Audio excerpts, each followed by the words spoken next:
तो सप्त ऋषियों ने कहा कि हे ब्राह्मण देव, इस बालक को आप हमें दे दीजिए।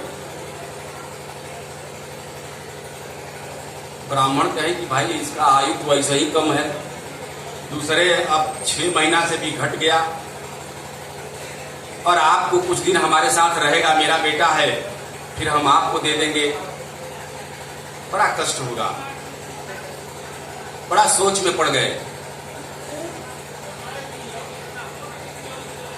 लेकिन बड़ी मशक्कत के बाद, महीना 2 महीना के बाद अपने मन को समझा करके सप्त ऋषि को बुलाए और बोले कि ऋषिवर, आप लोग इस बालक को ले जाए।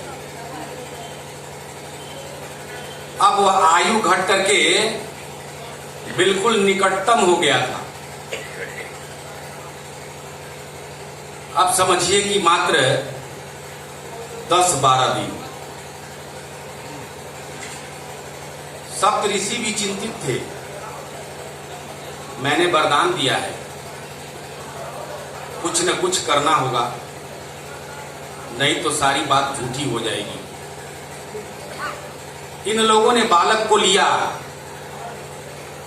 और क्योंकि सप्त ऋषि थे, इनके लिए कहीं जाना मुश्किल की बात नहीं थी। चले गए ब्रह्मा जी के यहाँ। बोलिए ब्रह्मदेव भगवान की जय। ब्रह्मा जी के यहाँ चले गए। सप्त ऋषियों ने प्रणाम किया और यह बालक भी प्रणाम कर दिया। आदत ऐसे भी था। ब्रह्मा जी अपने 4 मुख से बोले चिरंजीवी भव। सप्त ऋषि मुस्कुराने लगे, चलो मेरा भार खत्म हुआ। अब तक तो हम बड़ा चिंता में थे कि मैंने चिरंजीवी भव कह दिया है, मेरा अपमान होगा यदि बालक जो है चला जाएगा। अब ब्रह्मा जी जाने, हम तो कह देंगे भाई हमने दिया था तो हमारी बात तो क्या, ब्रह्मा जी भी आशीर्वाद दिए थे, उनकी भी बात नहीं रही। ब्रह्मा जी कहे कि भाई बात हम समझ नहीं पा रहे हैं तुम लोगों का, क्या बात है। बोले कि ब्रह्मा जी आपने आशीर्वाद दिया जिस बालक को चिरंजीवी भव, इसका आयु अब मात्र 3 दिन है। ब्रह्मा जी कह रहे ये क्या। बोले हम लोग तो 3 महीना से परेशान थे कि मैंने चिरंजीवी कहा, दे दिया है वरदान, और ये लड़का का आयु उस समय 3 ही महीना था। तो हम लोग 3 महीना से चिंतित हैं कि कैसे इसकी आयु बढ़ेगी, नहीं तो हम लोग झूठे हो जाएंगे, हमारे से विश्वास उठ जाएगा। लेकिन आज आप हमारा भार अपने ले लिए।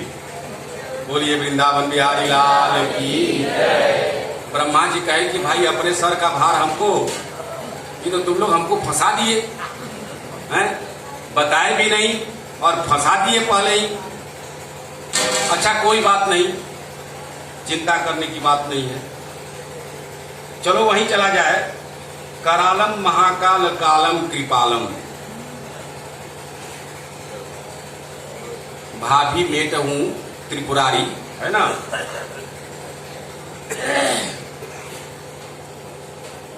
करालम महाकाल कालम कृपालम, जो इस संसार के प्रलय का भार जिनके हाथ में है, वही जो है भाभी को मिटा सकते हैं। दूसरा कोई सामर्थ्य नहीं है जो ब्रह्मा का लिखा हुआ मिटा दे। कोई बात नहीं, चलो चलते हैं हम लोग भगवान शंकर के यहाँ। बोलिए शंकर भगवान की जय। और शंकर भगवान के यहाँ कौन कौन पहुंचे? सप्त ऋषि, ब्रह्मा जी और वह बालक। दोनों लोग गए, भगवान शंकर को प्रणाम किए।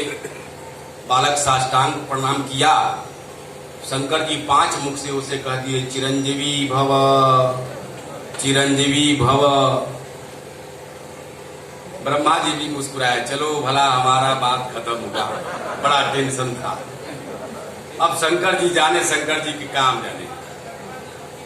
शंकर जी कहे क्या बात है, तुम लोग इस तरह की बात कर रहे हो, बात क्या है? अरे भाई अभी हाल चाल हुआ नहीं, तुम लोग दंड प्रणाम किए, हम आशीर्वाद दिए, तो कह रहे हो कि सर का भारा उतर गया। मतलब कहे आपने जिसको आशीर्वाद दिया है चिरंजीवी भव, अब उसकी आयु मात्र 1 दिन है। हम सप्तऋषि 3 महीना से आशीर्वाद दे करके सोच रहे थे कि कैसे आयु लंबा हो, तो ब्रह्मा जी के पास आए। ब्रह्मा जी चिरंजीवी का आशीर्वाद दे दिए, हमारा भार उतर गया, ब्रह्मा जी पर आ गया।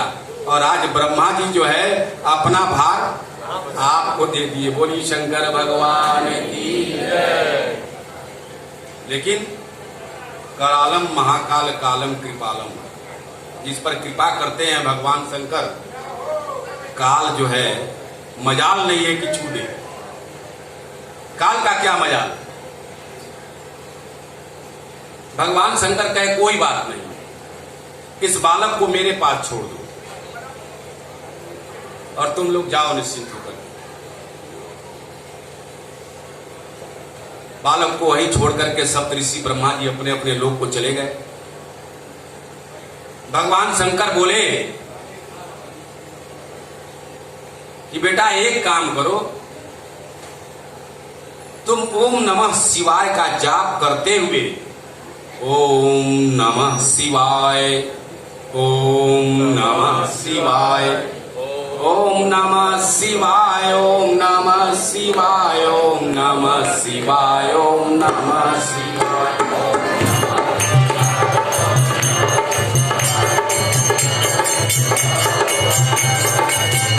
ओम नमः शिवाय, ओम नमः शिवाय, ओम नमः शिवाय, ओम नमः शिवाय।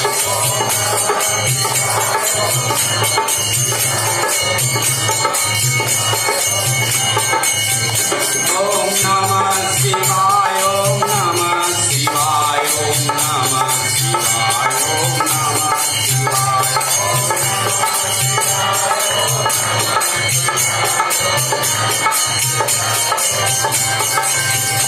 बोलिए शंकर भगवान की जय। बोले कि ओम नमः शिवाय का जप करते हुए हमारे शिवलिंग पर बेलपत्र चढ़ाओ। बच्चा सुबह से ही लग गया, टाइम उसी दिन था उसका जाने का। शाम के वक्त हुआ, यमराज जी आ गए और उस बच्चा जहां भगवान शंकर का शिवलिंग के पास ओम नमः शिवाय का जप करते हुए बेलपत्र चढ़ा रहा था, वहां यमराज जाकर के उसके गले में अपना फांस जो है फेंक दिए। बालक घबराया और घबरा करके भगवान शंकर का शिवलिंग को पकड़ लिया। बोलिए शंकर भगवान की जय। और जैसे ही उसने भगवान शंकर का लिंग अपने शरीर से लपटाया, वैसे ही भगवान शंकर प्रकट हो गए। बोलिए शंकर भगवान की जय। प्रकट हो गए और देखा कि यमराज खड़े हैं। भगवान क्रोध में त्रिशूल उठा लिए यमराज को मारने के लिए। यमराज कहे प्रभु ऐसा न करिए, हम तो आप ही के विभाग के हैं। जो भाई प्रलय का कार्यभार किसके हाथ में है? भगवान शंकर के हाथ में है। और यमराज जी का वही विभाग है ना भाई, जो आप लिख दिए हैं, जिनका जब मृत्यु है उसको हमको ले आना है। धर्मात्मा है तो धर्मराज के यहाँ जाएगा और पापात्मा है तो कहां जाएगा? यमराज के यहाँ जाएगा। भगवान शंकर कहे कि यमराज कहे कि भैया हम तो आप ही के विभाग के हैं और आप ही का काम करते हैं और आप ही हमको माफ कीजिएगा। भाई विभाग के आदमी पर विभाग का आदमी का कुछ करुणा होनी चाहिए ना, विभागीय आदमी है। यमराज बोले कि आप ही ने इस बच्चे को आयु 5 वर्ष दिया है। भगवान शंकर को उस समय याद आ गया जिस समय उन्होंने चिरंजीवी होने की वरदान दिए थे। बोले बालक को तो हम ही दिए थे, अब पुनः मेरे पास आ गया। उन्होंने कहा कि हाँ, मैंने इसे आशीर्वाद 5 साल का इसको आयु दिए थे, लेकिन हम जो आयु दिए थे तो हम दिए थे कि तुम यमराज बोले कि नहीं नहीं प्रभु, आपने दिया था 5 साल की आयु, वह पूरा हो गया था, इसलिए मैं लेने के लिए आया था। तो बोले कि जब आयु हम दिए तो गणना कौन करेगा? भाई हम न करेंगे गणना कि तुम करोगे? तो गणना तो हम ही करेंगे ना।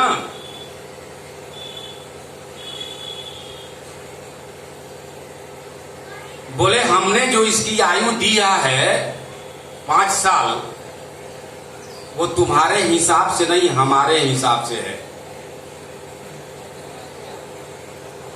हमारा क्या हिसाब है? तो करें कि 10 ब्रह्मा जब बदल जाएंगे तो मेरा 1 दिन होता है। बोलिए शंकर भगवान की जय। आयु मैंने प्रदान किया है, और जब 10 ब्रह्मा बदल जाएंगे तो शंकर का 1 दिन होता है। तो 10 ब्रह्मा को बदलने में 1 ब्रह्मा सतयुग, त्रेता, द्वापर ऐसे करके कई बार आता है, तब 1 ब्रह्मा का जो है 1 दिन होता है उनका भी। तो कहे कि गणना मिलाओ। अब यमराज बोले कि प्रभु, जब 10 ब्रह्मा हटेंगे तब आपका 1 दिन होगा, तो उतना दिन में तो कितना बार यमराज हट जाएंगे? उतना बार में यमराजे कितना बार हट जाएंगे? इसलिए यह मिलाना। और वही जो है बालक कौन हुआ? चिरंजीवी हो गए वो। भाई 1 दिन अब समय खत्म होगा तब तो भगवान शंकर के हिसाब से 1 दिन हो गया। तो 10 ब्रह्मा को इधर उधर होने में यमराज कहे कि हम तो कितना बदल जाएंगे हम लोग। और वही हुए मार्कंडे ऋषि। बोलिए मार्कंडे ऋषि की भगवान। मैंने प्रणाम की महिमा की बात कर रहे थे हम, कि प्रणाम करने में कितनी बड़ी ताकत है। आयु बढ़ जाता है प्रणाम करने से। इसलिए लोकाचार में नहीं, वास्तव में प्रणाम करना चाहिए। तो हम अपने वस्तु विषय पर आ जाएं समय को देखते हुए, क्योंकि पिछले बार मेरा यह था कि शंकर जी की विवाह की जो बाकी रस्म बाकी है उसको पूरा करना है ना? सब लोग बोले करना है ना? तो कहां तक हम छोड़े थे? कौन बताएगा इसके विषय में? कहां तक प्रसंग चली थी? बारात आ गया था, और भगवान शंकर कहां चले गए? बाहर से थोड़ा सा रिपीट करना पड़ेगा या याद पड़ रहा है आप लोग? मड़वा में चले गए थे। बोलिए शंकर भगवान की। तब उसके बाद कितना रस्म होता है माता जी लोग जानती होंगी।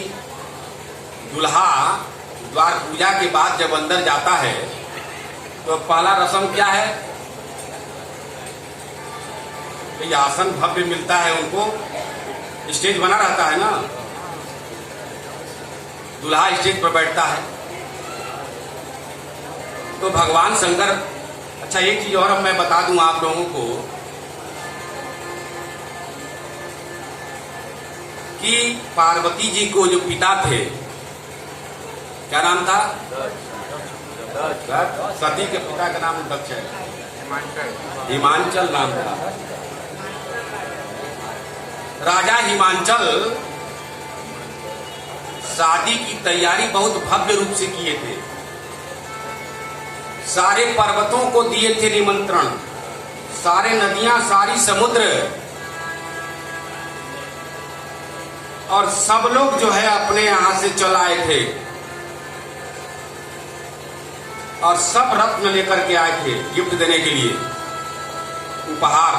शादी का निमंत्रण था, इसलिए मैंने कहा कि भाई माता जी लोग तैयारी से आई होंगी, निमंत्रण से ही शुरू हो जाता है पैसा देना। नहीं भाई, निमंत्रण आया है तो जाते हैं तो पहले न्योता लिखवाते हैं ना, तो सारे पर्वतराज, समुद्र, नदियां, सारे के सारे लोग जो है आए थे। भाई कोई साधारण व्यक्ति का बारात नहीं था। तो हिमांचल महाराज सबको रहने के लिए भव्य व्यवस्था किए थे, छोटा मोटा नहीं। 12 योजन में मंडप बना था, 1 योजन 4 कोस का, 12 योजन का मतलब हुआ बरचऊ के 48 कोस में। और सारे लोगों को सब परिवार निमंत्रण दिया गया था, ये नहीं कि एक परिवार से एक आदमी ही हो, सब परिवार। हाँ, चुलिया निवारा क्या था, सारे के सारे लोग आए थे। तो वहां पंडाल जो है इतना बड़ा बना था और विश्वकर्मा जी को आदेश दिया गया था कि आपको इस पंडाल को सजाना है। हमारे यहाँ हमारे सोनू भैया सजाते हैं, वहां विश्वकर्मा जी को लगा दिया गया था कि पंडाल आपको सजाना है। अब जहां विश्वकर्मा जी लग जाएंगे वो पंडाल कितना भव्य होगा, ये सोचने की बात है। उन्होंने ऐसा ऐसा शिल्पीकार किया था कि लोग देख करके केवल भ्रमित हो जाते थे कि अरे यहाँ नारद जी तो उधर बारात में थे, इधर अभी पहले से एकदम हूबहू एकदम चित्रकारी था। हाथी खड़ा है तो लगता है सचमुच में हाथी है। इंद्रप्रस्थ का नाम सुने होंगे आप लोग, इंद्रप्रस्थ का जो महल बन के तैयार हुआ था, विश्वकर्मा जी का बनाया हुआ था। दुर्योधन को यही पता नहीं चला कि पानी कहाँ है और सूखा कहाँ है?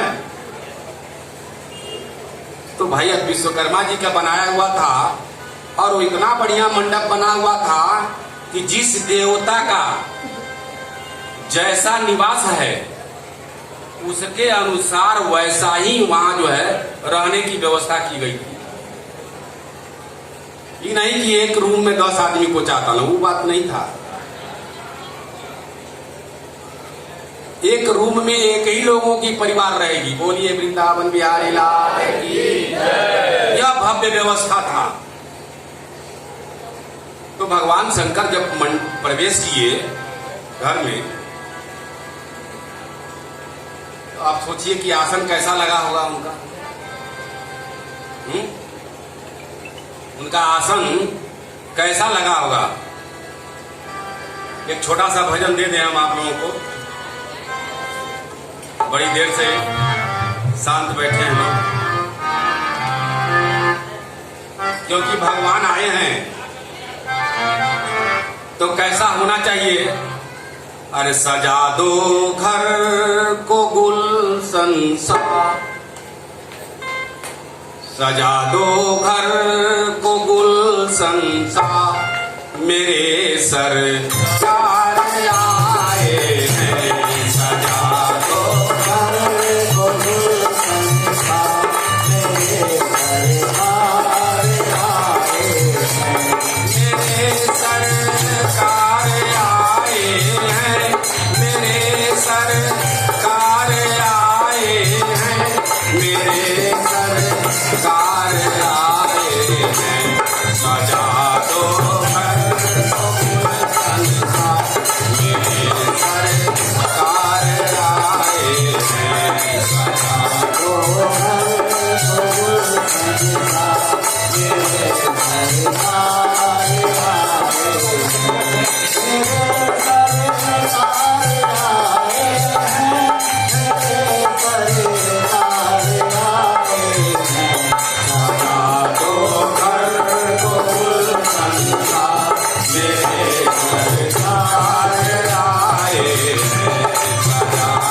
घर को गुलशन सा, मेरे सरकार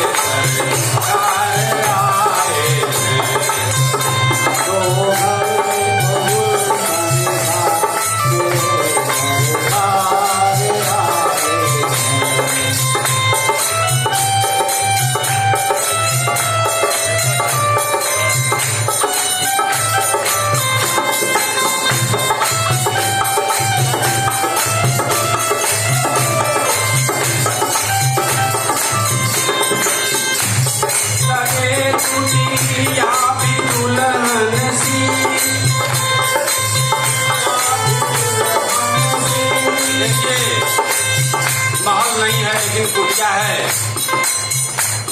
इस शरीर को जितना भी कष्ट दीजिएगा उतना कष्ट सहेगा, और जितना आराम दीजिएगा उतने आराम खोजेगा। तो यहाँ कह रहे हैं कि भाई महात्माओं साधु संतों के यहाँ क्या था, कुटिया है, महल तो है नहीं, इसलिए कह रहे हैं लगे कुटिया भी दुल्हन, लगे कुटिया भी दुल्हन,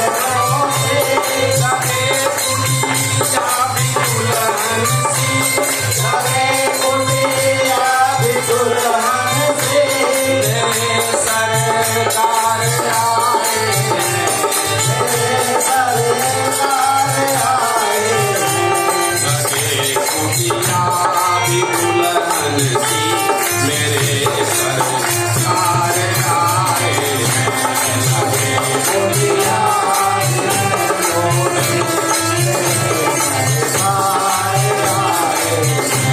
सदा तो घर बबूल संसार मेरे सरकार आए, सदा तो